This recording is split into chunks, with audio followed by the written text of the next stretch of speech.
ሚያዝያ 12 2018 ዓመተ ምህረት ተናስልኝ እንደምናመሻችሁ ኢትዮጵያ ቴሌቪዥን ነው። ኢቲቪ 57 ጀምሯል። ዋና ዋና ጉዳዮችን ላስታውቃችሁ።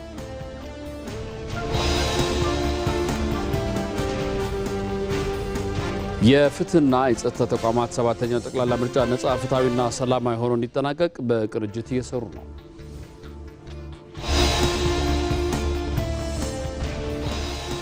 የኢትዮጵያ የባህር በር ፍላጎትን ማረጋገጥ የህልውናና የብሔራዊ ደህንነት ዋስትና ጉዳይ ነው።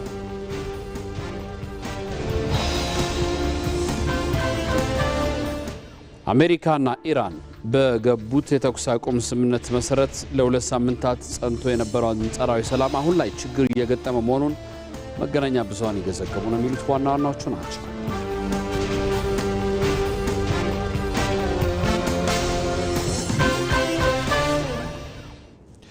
ከዜናዎቹ ጋር አንተነህ ደግፌ ነኝ። አብራችን ቆዩ። የስራ ዘመኑ ሶስተኛ የመቶ ቀናት የመንግስት ስራ አፈጻጸም ከ9 ወራት አጠቃላይ አፈጻጸም ጎን ለጎን ጠቅላይ ሚኒስትር አብይ አህመድ በተገኙበት ተገምግሟል። ለእድገት አመቺ ካልነበረውና በደካማ የተቋማትና የፖለቲካ ማዕቀፍ በታጠረ የግል ዘርፍ ተሳትፎ እንዲሁም ውጤታማ ባልነበረ የቁጥጥር አካባቢ ከሚገለጠው ኢኮኖሚ መልክ መውጣት መቻሉን ጠቅላይ ሚኒስትሩ አንስተዋል። የግሉ ዘርፍ ደካማ ውድድር ውስጥ ነበር ያሉት ጠቅላይ ሚኒስትር አብይ አህመድ በመንግስት ስር የነበሩ በርከት ያሉ ቁጥር ያላቸው የንግድ ተቋማትም ከፍ ባለ ዕዳ ሸክም ተዘፍቀው ከአቅም በታች ሲንቀሳቀሱ ነበር ብለዋል። ምርታማነት አሽቆልቁሎ ኢኮኖሚውም ለአየር ንብረት ለውጥ በከፍተኛ ደረጃ ተጋላጭ የነበረውን ነባራዊ ሁኔታ ምላሽ በሚሰጥ አዲስ ገቢር ነበብ የፖለቲካ ኢኮኖሚ መንገድ ቀይሷል። ይህም አዲሱ ኢኮኖሚ አካሄድ በአጭር ጊዜ ትግበራ ጠንካራ ባለ ሁለት አሃዝ የእድገት ሂደትን አስመዝግቧል። በአሁኑ ወቅት ኢኮኖሚው በ9.2 በመቶ አድጓል። ይህ እድገት ወደ 10.2 እንደሚያድግም ይጠበቃል። በየዘርፉም የታቀዱ ግቦችን ለማሳካት ከፍ ባለ ትጋት ቀጥለን በግብርና 7.9 በመቶ፣ በኢንዱስትሪ 13.2 በአገልግሎት 9.3 በመቶ እድገቶች ሳይቆራረጡ የሚከናወኑ ይሆናል። እነዚህ ጥረቶች የበለጠ ጽኑ ተወዳዳሪና አካታች ኢኮኖሚ ለመገንባት ያለንን አቋምና የመተግበር አቅም ያሳያሉ ብለዋል ጠቅላይ ሚኒስትር አብይ አህመድ።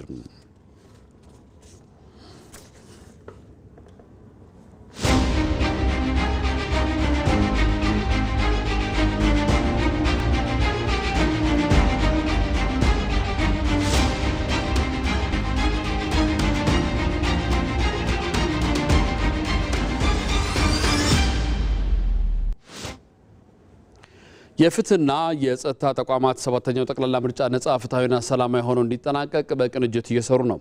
የፍትህ ተቋማት በምርጫ ወቅት የዳኝነት ነጻነታቸውን ጠብቀው መጓዛቸው ሀገራዊ ሰላም ለማረጋገጥ ወሳኝነት አለው። ብሩክታዊት አስራት ተጨማሪ አላት። የኢትዮጵያ ምርጫ ቦርድ ሰባተኛውን ጠቅላላ ምርጫ በታቀደለት የጊዜ ሰሌዳ መሰረት ለማካሄድ አስፈላጊውን ዝግጅት እያከናወነ ይገኛል። ተፎካካሪ የፖለቲካ ፓርቲዎችም በምርጫ ሕጉ መሰረት በመንቀሳቀስ የፓርቲ ፕሮግራሞቻቸውን ለሕዝብ በማስተዋወቅና በምርጫ ስነ ምግባር ደንብ መሰረት ለመወዳደር በሂደት ላይ ናቸው። በዚህ መሰረት ፓርቲዎቹ በተለያዩ መገናኛ ብዙሃን አማካኝነት የፖሊሲ አማራጮቻቸውን ለመራጩ ሕዝብ እያሳወቁ ይገኛሉ። ብቁ የሆኑ ዜጎችም ለዲሞክራሲ ስርዓት ግንባታው ያላቸው ድርሻ ለመወጣት በመራጮች ምዝገባ ሂደት ላይ በንቃት እየተሳተፉ ይገኛሉ። የምርጫ ሂደቱ ነፃ፣ ገለልተኛና ሰላማዊ ሆኖ እንዲጠናቀቅ በማድረግ ረገድ የፍትህ ተቋማት ሚና ወሳኝ ነው። ለዚህም እንዲረዳ የምርጫ ሂደቱ የተሳለጠ እንዲሆን የፍትህ ተቋማት ከምርጫ ቦርድ ጋር በመመካከር ተቀናጅተው እየሰሩ ይገኛሉ። የሚጠበቅባቸው የገለልተኛ ሆነው ህግን ማስከበር ነው። የህግ የበላይነት እንዲረጋገጥ ማድረግ ነው።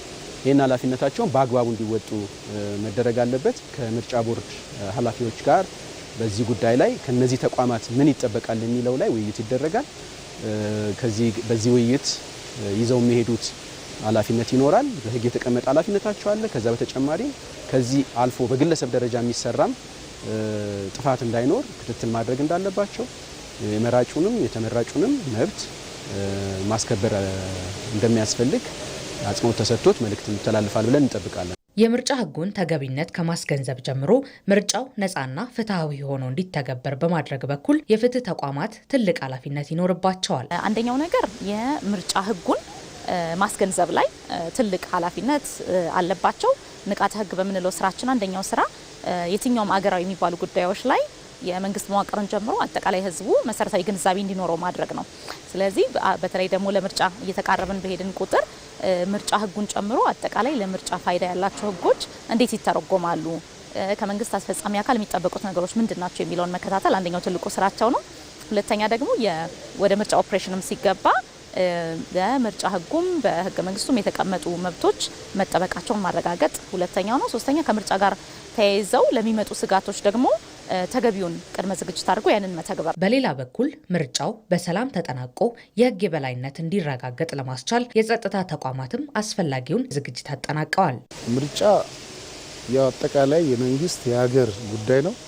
የጸጥታ ተቋማት ደግሞ የምርጫውን ሰላማዊነት ለማረጋገጥ አስፈላጊውን ዝግጅትም ስምሪትም አድርገን ያለነው እንደ ፌዴራል መንግስት የሀገር መከላከያ፣ የኢትዮጵያ ፌዴራል ፖሊስ፣ የደህንነት ተቋማት እንደዚሁ ደግሞ በክልል የክልል ፖሊስ ኮሚሽን፣ ሌሎች ጸጥታና የሚመለከታቸው አካላት ተቀናይተን በጋራ እየሰራን ያለነው። አሁን እነዚህም የምዝገባውም የቁሳቁስ የማድረሱን ስራ ሰላማዊ እንዲሆን ፖሊስ ስምሪት በወሰደባቸው ቦታዎች ሁሉ ኃላፊነት ወስዶ ከሌሎች ጋር ተቀናይቶ እየሰራ ይገኛል ማለት ነው። የፍትህ ተቋማት የህግ የበላይነት ጠባቂዎች እንደመሆናቸው በምርጫው ወቅት የዳኝነት ነፃነታቸውን ጠብቀው መጓዛቸው ሀገራዊ ሰላምን ለማረጋገጥ ወሳኝ ነው። ምርጫ የዲሞክራሲ ባህል ልምምድ መገለጫና የህዝብ ድምጽ ያለው አቅም የሚታይበት ዋነኛ መድረክ ነው። ይህ ልምምድ በምርጫ ወቅት በሚደረግ ንቁ ተሳትፎ የሚገለጽ መሆን ይገባዋል። ኤጂያ ኢንጀፈታ ተጨማሪ አላት። ምርጫ ለዲሞክራሲያዊ ግንባታ ወሳኝ የሚሆነው ሁሉም ዜጎች ያለምንም ተጽዕኖ የመምረጥና የመመረጥ መብታቸው ሲከበር ነው።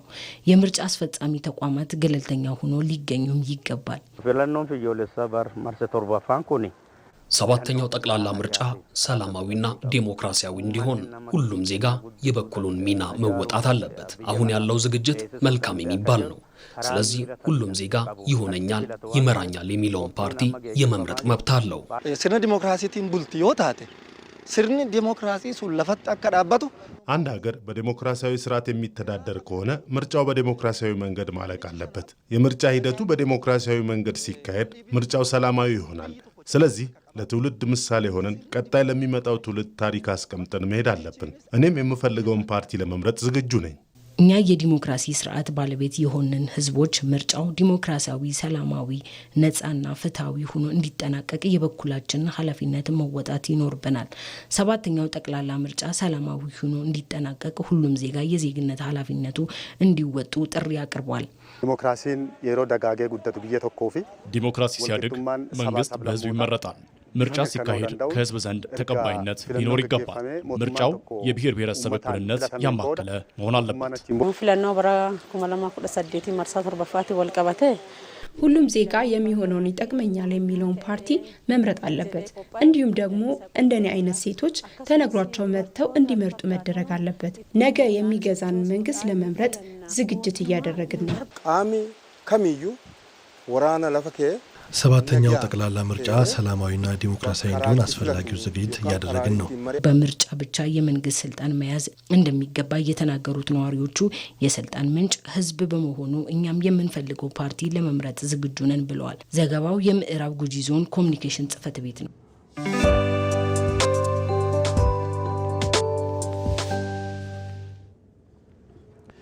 የአፍሪካ ቀንድ የዓለም ሀያላን የስትራቴጂክ ፍላጎቶች መገናኛና የንግድ መስመር የደም ስር በሆነበት በዚህ ወቅት ኢትዮጵያ የባህር በር ፍላጎቷን ማረጋገጥ ከኢኮኖሚ ጥያቄነት ባለፈ የህልውናና የብሔራዊ ደህንነት ዋስትና ጉዳይ ነው። ኢትዮጵያ ብሔራዊ ጥቅሟ ማስከበር፣ አማራጭ የባህር በር መተንፈሻ ማግኘት ለነገ የማይባል የታሪክ ቁልፍም ይሆናል። አዙመራ ሞሴ ተጨማሪ አለው። የአፍሪካ ቀንድ የስትራቴጂክ ፍላጎቶች መገኛ፣ የዓለም ሀያላን ወታደራዊ ጡንቻ ማሳያና የዓለም አቀፍ የንግድ መስመር የደም ስር ከሆነ ሰነባብቷል። በዚህ እጅግ ተለዋጭና አንዳንዴም አስጊ በሆነ ቀጠና ውስጥ እንደ ኢትዮጵያ ያለ ግዙፍ ሀገር የባህር በር አልባ ሆኖ መቆየቱ የታሪክ ስህተት ብቻ ሳይሆን የቀጠናዊ ተሳታፊነት ሚዛንን ያሳጣ የህልውና አደጋ ጭምር ነው። ዛሬ ላይ የኢትዮጵያ የባህር በር ጥያቄ ከኢኮኖሚ ጥያቄነት አልፎ የብሔራዊ ደህንነት ዋስትናና የሉዓላዊነት ማረጋገጫ ሆኖ ተገኝቷል። የባህር በር አልቦነት፣ የወደብ አልቦነት፣ የሎጂስቲክስ ውስንነት የኢትዮጵያ ብልጽግና ላይ ከፍተኛ ማነቆ ሆኖ የሚቀጥል ችግር ነው። በእኛም ዘመን ከኛም በኋላ ባለው ዘመን ነው። ለምንድን ነው የሆርሙዝ ስትሪፕን ማስከፈት የዓለም አጀንዳ የሆነው? የቀይ ባህር ቢዘጋ ማስከፈት ከኛ በላይ ለማን አጀንዳ ይሆናል? ተግዳሮቱ ከንግድም ያለፈ የህልውና ጉዳይ መሆኑን የተረዳው የመደመር መንግስት አሁን ላይ የባህር መተንፈሻ የማግኘትን ጉዳይ በልዩ ቁርጠኝነት እየገፋበት ይገኛል። በክፋት ባለመነጋገር፣ በሰጥቶ መቀበል መርህ ባለማመን፣ ኮኤግዚስት ለማድረግ ባለመዘጋጀት፣ አንዳችን ለአንዳችን ጥፋት እንድንሆን በሚያመቻች መንገድ ለመሄድ በማሰብ ብቻ ኢትዮጵያን የባህር በር አልቦ አድርጎ መቀጠል በየትኛውም ዘመን አዋጭ አይደለም። እንደዚያ የሰርቫይቫል ኢሹን ኮምፕሮማይዝ አድርጎ ብልጽግናን ማሰብ አይቻልም። በቀይ ባህርና በኤደን ባህረ ሰላጤ ዙሪያ ሀያላን ሀገራት የወታደራዊ ሰፈሮቻቸውን አጥር እያጠሩ የባህር ኃይል አቅማቸውን እያገዘፉ ባለበት በዚህ የታሪክ ምዕራፍ የባህር ኃይልን በራስ ደጅ ማሰማራት አለመቻል የሀገርን ዘላቂ ጥቅም ለሌሎች ፍቃድና ትብብር አሳልፎ ከመስጠት የሚተናነስ አይደለም። አሁን መካከለኛው ምስራቅ ላይ እንደተፈጠረው አይነት ችግር ለምሳሌ ሆርን ኦፍ አፍሪካ ላይ ቢፈጠር ወይም ሬድ ሲ ላይ ቢፈጠር ሪስፖንድ ለማድረግ ሶስተኛውን ክንፋችንን እናጣለን ማለት ነው። ኔቪ ማድረግ አንችልም። ኢንተግሬትድ የሆነ ዲተረንስ ኤንድ ሪስፖንስ ሜካኒዝም አይኖረንም ማለት ነው። የምንጠቀመው ኦንሊ የየብስ ወይም ደግሞ የእግረኛ ሰራዊታችንንና የአየር ኃይላችንን ብቻ ነው ማለት ነው። የኔቪ ኃይል አይኖረንም ማለት ነው። ስለዚህ ይሄንን ክንፍ አጣ ማለት ደግሞ ስትራቴጂክ ቨልነራቢሊቲ ተጋላጭነት እየበለጠ እየሰፋ ነው የሚሄደው ማለት ነው። ወደ ውሃው የቀረበ ከውሃው ጋር የተያያዘ ቦታ ያስፈልገናል። ያንን ለማድረግ አሁን አልታደልንም። አሁን ባለበት ሁኔታ ያንን ማሳካት አለብን። ኢትዮጵያ ለንግድ እንቅስቃሴዋ ከ95 በመቶ በላይ በአንድ ወደብ ላይ ብቻ ጥገኛ መሆኗ ኢኮኖሚዋን በአንድ ገመድ ላይ የመንጠልጠል ያክል ያደርገዋል። አማራጭ የሌለው የንግድ መስመር ደግሞ እድገትን ብቻ ሳይሆን ነፃነትንም ጭምር የሚገድብ በመሆኑ ይህ ሁኔታ በየዓመቱ ለወደብ ኪራይ የሚፈሰውን ቢሊዮን ዶላሮች የሚያሳጣ ብቻ ሳይሆን በቀላሉ ለጂኦፖለቲካዊ ጫናዎችና ለሴራዎች ተጋላጭ እንድንሆን የሚያደርግ ኢፍትሐዊ ኪሳራም ጭምር ነው። ስለዚህ እዚህ ላይ ዲፔንደንት ሆነን የሀገራችንን የኢምፖርት ኤክስፖርት ኒድ ማሳካት አልቻልንም። ሁለተኛ ደግሞ በኢንተርናሽናል ማርኬት ላይ እየተሳተፉ ያሉ መርከቦቻችንን ደህንነት መጠበቅ አልቻልንም። ችግር በሚፈጠርበት ሰዓት ደግሞ ሪስፖንድ ማድረግ አልቻልንም። መርከቦቻችንን ደህንነት እንትን ለማድረግ ወደ ሀገራችን የሚገቡ ሚስጥራዊ የሆኑ መሳሪያዎችን በሌላ በሶስተኛ ወገን መረጃው ሳይደርስ ወደ ሀገራችን እንዲገቡ ማድረግ አልቻልንም። የራሳችን የሆነ ወደብ መኖሩ ጠቃሚነቱ እነዚህን ነገሮች ማስቀረት ይችላል። ኢትዮጵያ ወደ ባህር የምታደርገው ስትራቴጂካዊ ምልከታ የቀጠናውን የኃይል ሚዛን ወደ አዲስ ምዕራፍ የሚያሸጋግርና አፍሪካ በዓለም አቀፍ የንግድ ደህንነት መድረክ ላይ ያላትን ተገቢ ስፍራ ዳግም የማስከበር ብሔራዊ ትግል ነው። ኢትዮጵያ ከባህር በር ርቃ ብትኖርም ልጆቿ ግን በዓለም ውቅያኖሶች ላይ እየተጓዙ ናቸው። ሀገራቸውን በመወከል አምባሳደሮች ነን የሚሉት እነዚህ መርከቦች አንድ የጋራ ምኞት አላቸው። እሱም ኢትዮጵያ የባህር በር እንድታገኝና ሀገራቸውን በቀጥታ ማገልገል ነው። መቅደላዊት ደረጀ ከእነዚህ መርከበኞች ጋር ቆይታ አድርጋ ያዘጋጀችውን ጥንክር እንከታተል። የባህር በር በጣም አስፈላጊ ነገር ነው። ለአንድ ሀገር በጣም አስፈላጊ ነገር ነው። በተለይ እኔ የባህር በር ጠቀሜታን ያየሁት መርከብ ላይ ጆይን ካረኩ በኋላ ነው። ያለምንም ሲአክሰስ ወይም ያለምንም ፖርት በኪራይ ወይም በተለያየ ወዳጅ ሀገሮች ፖርት ተመስርታ እስካሁን መኖሯ ራሱ የሚገርም ነገር ነው እና ይሄ ነገር ሊያበቃ ይገባል። እኚህ ትንታግ ወጣቶች እኔው አስማርና መሐመድ ጨክን ይባላሉ። በኢትዮጵያ ማሪታይም ማሰልጠኛ ኢንስቲትዩት ሰልጥነው በዓለም አቀፍ ደረጃ በሚገኙ መርከቦች ላይ እየሰሩ ይገኛሉ። መርከበኞቹ ወጣቶች የሚያመሳስላቸው በኢንጂነሪንግ ሙያ ከተመረቁ በኋላ በቅርብ በሚያውቋቸው ሰዎች አራያነት ወደ ሙያው እንደገቡ ይናገራሉ። መርከበኛ እኔውን ለእረፍት መጥቶ እዚሁ አዲስ አበባ አገኘ ነው። መርከበኛ መሐመድ ደግሞ በባህር ላይ ከጉዞ ባገኘው ፋታ ምስለ ድምፁ ልኮልናል።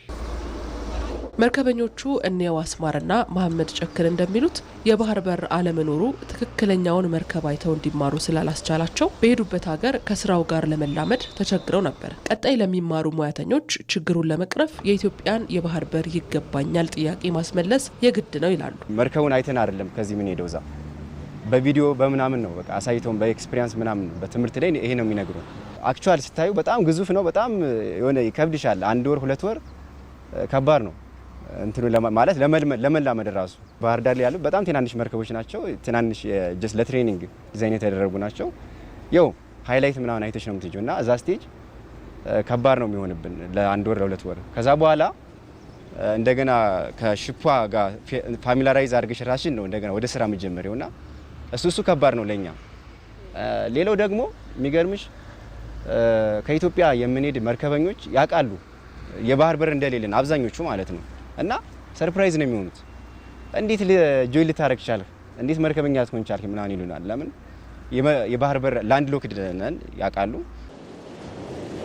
ስፔሻሊ አሁን ካለው ነባራዊ ሁኔታ ኢትዮጵያ የባህር በር የሌላት ሀገር ሆና መቀጠል የለባትም።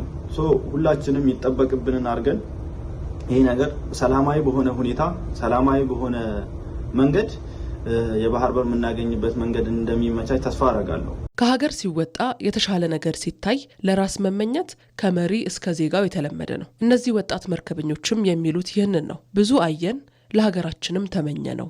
በጣም ቁጭት ይፈጥርብኛል። የተለያየ ፖርት ነው የምንወርደው። ስንወርድ አያለሁ ማለት የኛ ሀገርስ መቼ ነው እንደዚህ የባህር በር ኑሯት እንደዚህ እንደነሱ እንደፈለግን ማለት እቃዎችን ማራገፍ ምንችለው እንዲሁም ወጣቶች በቃ በዚህ ፊልድ ጆይን አድርገው ምናምን እንደልባቸው የሚሰሩት እላለሁ። ዓለም ላይ በጣም አብዛኞቹ የባህር በር ያላቸው ሀገሮች ናቸው። የባህር በር በተለይ እንደ ኢትዮጵያ 130 ሚሊዮን ህዝብ ያላት ሀገር ላንድ ሎክድ መሆን ማለት በጣም ከባድ ነው እና እነሱ ከሚያገኙት አድቫንቴጅ አንጻር ሳየው በጣም ትልቅ ቁጭት ነው የሚፈጥርብኝ። የተለያዩ ፖርቶችን በተለያዩ ሀገር ለማየት እድሉ አግኝቻለሁ እና በእያንዳንዱ በሄድኩባቸው ሀገሮች አንድ የምገነዘበው ነገር ቢኖር ምንድነው እኔ እስካሁን እንዴት ላንድ ሎክድ ሆነን ሰርቫይቭ እንዳደረግን ሁላ ኢኮኖሚው ከዚህም በላይ አለመጎዳቱ በዚህ ልክ ራሱ ሰርቫይቭ ማድረጉ የሚገርም ነገር ነው። ማለት በጣም ጥቂት ህዝብ ያላቸው 10 ሚሊዮን እና ከዛ በታች ከኛ በጣም ባነሰ ህዝብ ያላቸው ግን 3-4 ፖርት ያላቸው ሀገራቶችን አይቻለሁ እና እያንዳንዱ ሀገር ወይም እያንዳንዱ ፖርት ላይ ማየው በጣም የተጨናነቀ ኦፕሬሽን በጣም የሆነ መርከቧ የምትቆምበት እስከማጣት ክራውድድ ሆኖ ሳይ ያለምንም ሲአክሰስ ወይም ያለምንም ፖርት በኪራይ ወይም በተለያየ ወዳጅ ሀገሮች ፖርት ተመስርታ እስካሁን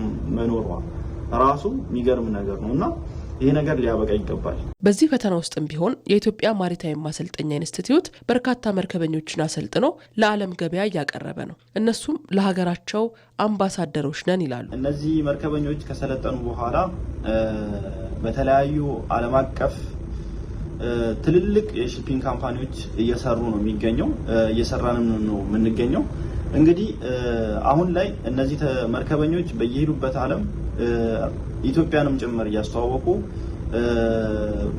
አካዳሚውም በጣም እያደገ ተቀባይነቱም በዓለም አቀፍ እየጨመረ ያለበት ሁኔታ ነው ያለው። ኢትዮጵያን መርከበኞች ዓለም ላይ እንዲታወቁ ያለን ፖቴንሻል እንዲታወቅ እንዲሁም እነዚህ ባህርተኞች በጣም ትልቅ ናውሌጅ ነው ያላቸው። ኢትዮጵያዊ ሆነሽ ነው ኢንተርናሽናል ክሩ ጋር ነው የምትሰሪው እና ልክ እንደ አምባሳደር ነን እኛ እዛ ስንሄድ አንድ መርከበኛ እዛ በሚሰራው ስራ ነው ጀጅ የሚደረገው እና ልክ እኔ አሁን ለምሳሌ እዛ የሆነ ነገር ብሰራ ማለት መጥፎ ነገር ብሰራ ኢትዮጵያን መርከበኞች ነው የምንባለው እና እሱም ስላለ አንደኛ ቁጭቱ ማለት እንደነገር፣ ሁለተኛ ደግሞ አንድ ቀን እናገኛለን በሚለው ነው እዛ በደንብ በቁጭት ነው የምንሰራው። የውጭ ዜና። አሜሪካና ኢራን በገቡት የተኩስ አቁም ስምምነት መሰረት ለ2 ሳምንታት ጸንቶ የነበረው አንጻራዊ ሰላም አሁን ላይ ችግር እየገጠሙ መሆኑን መገናኛ ብዙሃን እየዘገቡ ነው። የሁለቱ ሀገራት ፍጥጫ ከቃላት ጦርነት አልፎ ወደ መርከቦች መያዝና የድሮን ጥቃቶች መሸጋገሩ ቀጠናውን ዳግም ስጋት ውስጥ አስገብቶታል። ኢራን ለቀጣዩ ሰላም ንግግር ቅድ የለኝም ማለቷ ደግሞ የዲፕሎማሲውን መንገድ ዝግ እያደረገው መሆኑን ያሳያል። ምንም እንኳን ዋሽንግተን ምክትል ፕሬዚዳንት ጄዲ ቫንሰን ወደ ፓኪስታን ለመላክ ብታቅድም የቴሄራን ተሳትፎ የሌለበት ንግግር ሊኖር አይችልም። ይህም በተለይ በመጪው ሮብ የሚያበቃው የተኩስ አቁም ስምምነት ካለቀ በኋላ ግጭቱ ሊያገረሽ እንደሚችል ስጋት ፈጥሯል። ፕሬዚዳንት ዶናልድ ጄ ትራምፕ የአሜሪካ ጦር የኢራንን የጭነት መርከብ ማገቱን ማረጋገጣቸው በሁለቱ ሀገራት መካከል ያለውን ድርድር ግንኙነት አሻክሮታል። ፓኪስታን ለንግግሩ እንደ መድረክ ብትመረጥም በሁለቱ ሀገራት መካከል ያለው የጥቅም ግጭትና እርስ በርስ የመተማመን እጥረት በፓኪስታን ሊደረግ የታሰበው ንግግር ገና ሳይጀመር ዋጋ እያሳጣው ይገኛል። በመጪው ሮብ የተኩስ አቁሙ ከማለቁ በፊት ሁለቱም ወገኖች ወደ ዲፕሎማሲያዊ ጠረጴዛ ካልተመለሱ በመካከለኛው ምስራቅ የሚቀሰቀሰው አዲስ ጦርነት ለዓለም አቀፍ ነዳጅ ገበያና ለቀጠናው ደህንነት ከፍተኛ ስጋት መሆኑ አይቀሬ ሆኗል ሲሉ የተለያዩ ዓለም አቀፍ መገናኛ ብዙሃን እየዘገቡ ነው።